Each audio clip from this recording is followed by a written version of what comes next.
Is the best horror movie of 2023 still in theaters right now?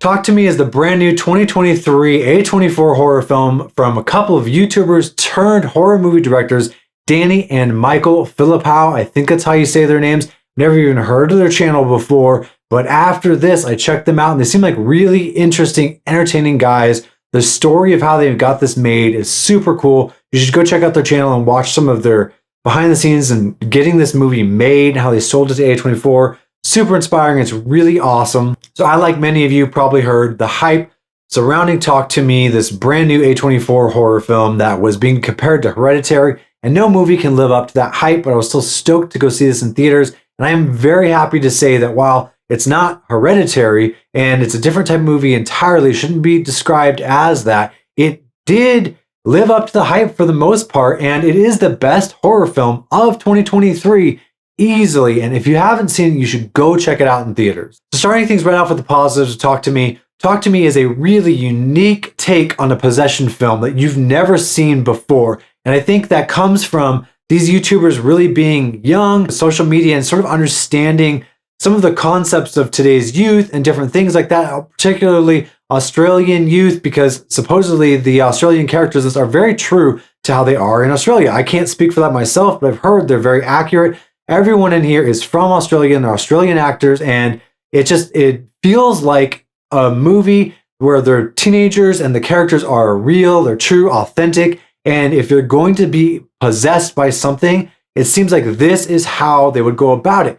All the way down to the hand in the film and why they're even using this. There's this unique kind of aspect of like using it as a party favor that I've never seen before. And it makes a lot of sense to me that they wouldn't just keep playing with something and then testing the boundaries of how far they can go before they get into trouble. But instead, they took this spin where they're using it as this sort of entertainment factor. Even though they know something might happen, they're having fun with it and they're not taking things seriously. I just feel like that's a really unique spin on it, unique take, and something I've never seen before. And it feels very current to the generations today. Danny and Michael show amazing skill behind the camera. This movie is shot beautifully. I would never in a million years guess this was their first feature-length film.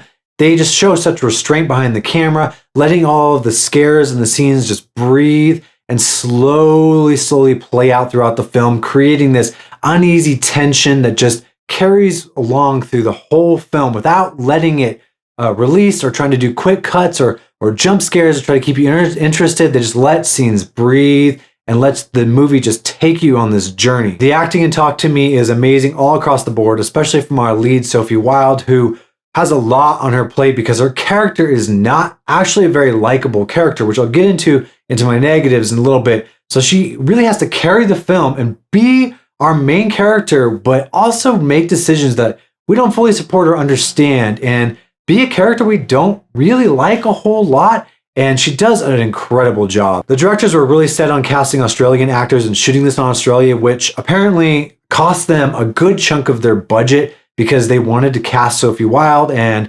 I guess supposedly the people who were helping them produce this film, not A24 because they sold this to A24 afterwards, they didn't want to cast her, and so they actually took a hit in their budget and took a chance casting her, and boy, did it pay off. There's some amazing practical effects that they use in Talk to Me, and when this movie gets going and things start like hitting the wall, it really goes for it, and it's intense, and it's extremely realistic looking in a movie of this sort, because when you have sort of like a possession type movie and things are a little bit crazy, it can have a tendency to lose its grip on reality, but they do a really good job of slowly bringing you in, letting you know these characters, having some fun, and then just like when stuff hits the fan, it hits the fan, and it looks incredible. The practical effects works that they do look amazing, and the acting from the young boy in this film is really incredible. They do a really good job when Sophie Wilde's character starts to lose grip on reality a little bit, and they use some practical effects and some makeup work to really distinguish between characters and what's going on and sort of bring you into this world that they're creating, which reminded me a little bit of like Insidious, The Further, or like meets Hellraiser, and they kind of created this intense world with all these really crazy things that are going on. And they don't hold back, but they also don't show everything. They do a really, really good job showing just enough and using practical work, practical effects, and acting to distinguish between what's going on in the real world and what's going on in Sophie's world and what's happening in these different characters, and they just do such a good job with that. The music in Talk to Me is really unique because there's this score that works really well in the moments that it's needed for the film to create tension, but then the directors obviously intentionally chose some songs to create sort of like a vibe in the movie during a party scene that opens up the film and during another montage later in the film, probably be coming from their YouTube background. It sort of creates the momentum and keeps the energy going throughout the film. And I think that those song choices work really well, with the exception of one part, the credit scene for me. I think credit song choice is so important because it's like the last thing that you go out on. And it's that leaves you with that last impact that you either can remember the ending of the finale and kind of like just really hone that in, or you can kind of go in a different direction, maybe like a fun, vibrant song, and try to give the audience that like they've had a fun time. Unfortunately, they pick like a party song that at the end of the credits and at the end of the movie and the credits, and it kind of, I think, defeats the ending of the film, unfortunately. I just feel like it leaves like a bad taste in my mouth anyway when I was leaving the theaters. And I definitely think that they could have picked a better song choice there. But otherwise, for the most part, I think that the song choices and when they use them work really well in this film. It makes it feel unique without making it feel like it's not taking itself seriously, or it's like taking you out of the film or something like that. It doesn't break the tension, but it does keep momentum going in the film. Talk to Me is a really unique story that goes in a direction that I don't think many films go in. Seeing that it's produced by A24 or it's being put out in theaters by A24, you might expect something to have some turns and go like in a weird, crazy direction. But this was, again, not produced by A24. They just sold it to A24. And so I don't think it necessarily has that A24 feeling, but it does go in directions that you wouldn't see like your typical popcorn horror film go in. And it's not afraid to do things with the cast, do things with the main characters, and go places that a lot of movies wouldn't go. And like I said, this movie really takes its time. It's not afraid to just let you sit there and linger on scenes, linger on scares and on your actors, and let the actors really do the work. Let the music really bring you in and just embrace it rather than trying to cut away or trying to like keep you on the edge of your seat. They do a really good job at just letting you come into this world and taking you in a direction that you may not necessarily think that it's going to go. It's not like you don't have any idea where the movie's going to end up, but it goes places that I think that people would be sort of surprised. And that's a positive for the film, but also a negative, which I'll get into in a minute. But I just have to commend the directors for coming out and their first feature-length film, not being afraid to do something conventional and been done 1,000 times like a possession film, but then bring a unique twist on it, and then also not be afraid to just take their time, show restraint, show their skills behind the camera,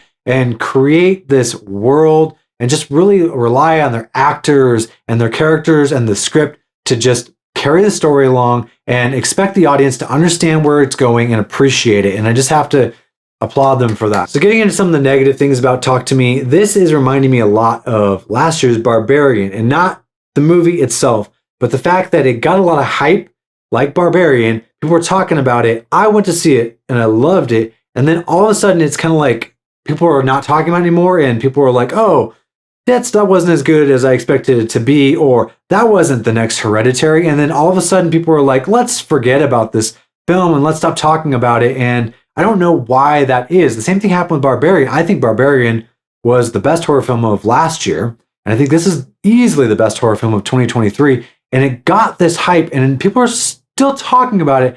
But then these reviews started to trickle in like, that wasn't the scariest film of the year, or that wasn't the next Hereditary. And it's so unfortunate because throwing things out there like that, you're putting it on this level or this bar that it's not going to live up to, and it's not trying to. It's trying to be a different film.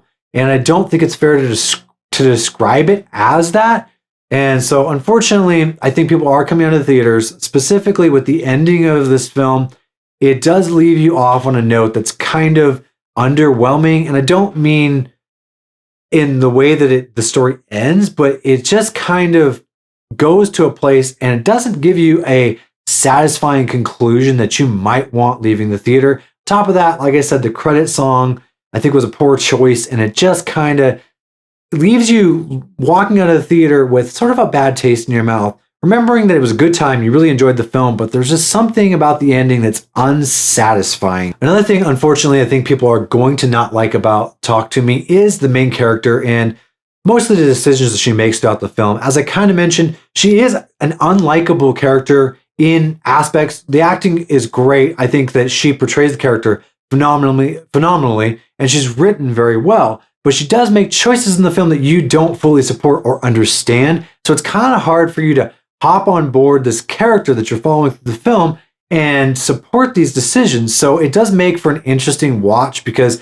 you're supposed to kind of be rooting for her, or at least it feels like you are. But again, she's making choices that you don't think are good choices. So it never quite reaches that moment where you're yelling at the screen, telling the character, like, don't do that. Why are you being an idiot? But there are aspects of the film that you kind of have to suspend your disbelief a little bit or understand that this is not a story that they're trying to like show you these popcorn characters. They're trying to show you fully developed, fleshed out characters. And there are other people, supporting actors and characters in the film that also are very developed, fortunately, that you can follow along with. But they're not trying to show you this portrayal of this character that goes through this growth that you would necessarily expect. It's not your conventional story growth, and it's also not your conventional character. And part of that might also have to do with these Australian actors. I have heard that some of like the mom is very true to Australian parents, which some people like myself might not completely resonate with. However, that's not necessarily anything to do with the main character. It's just there's elements of these characters that don't make them just these perfect conventional characters. They all have flaws. They're all fully developed, and they all have, positives and negatives about them. And while I do think it makes for a more interesting film, it can possibly be a negative when you're watching it and you just don't fully support or hop on board the decisions they're making. My last negative about Talk to Me is that I actually would have liked to see a little bit more of this world developed in the film. As I said, I don't think that they hold anything back, but it's one of those situations where they've created this really cool world, and if they show too much, it could ruin it. They show just enough to keep you intrigued and make things intense without, going comical or over the top. And so it's a fine line, but I would have liked to seen maybe like 15, 20 minutes added on to this film, which may be a little too much. It's a nice length. It does not stay its welcome. I would have liked to see a little bit more of this world developed, a little bit more of the line between reality and being separated, just a little more of that ending of the film, a little more of the scares in there. Again, I think that it works solid as it is, but I would have enjoyed a little bit more, honestly, added on to this film. So overall, I really enjoyed Talk to Me. I gave it a 4 out of 5 on Letterboxd, and I think it is easily the best horror film to come out in 2023. If you haven't seen it, you should still go see it. You can. It's still in theaters. Go check it out. And I'm super excited to see what these directors do next. It is a sequel to Talk to Me, and I'm excited to see where they're going to go with it, but I'm also excited to see where they're going to go in their careers with maybe creating some other horror movies and building new worlds that we can have new original horror from them. And so very excited to see what they're going to do next. And I can see why people are coming out of the theater and maybe having mixed reactions with this, because again, it's like this weird middle ground where it's almost so entertaining in certain level that it's a popcorn horror film, but it's also got this aspects of like A24 horror, and people are holding it up against Hereditary, and they're just different movies. So I can see the mixed reactions. I can see the mixed reviews. And like I said, coming out of the theaters, you have this sort of bad taste in your mouth. The ending's a little underwhelming, not in story, just the way that you leave the theater. It feels a little underwhelming. And so I can understand the mixed reactions, but again, easily the best horror film to come out in 2023. And if you're interested in it, like I said, go see it while you can. I highly recommend it. Go support this horror film. And thanks for watching, everybody. I appreciate it.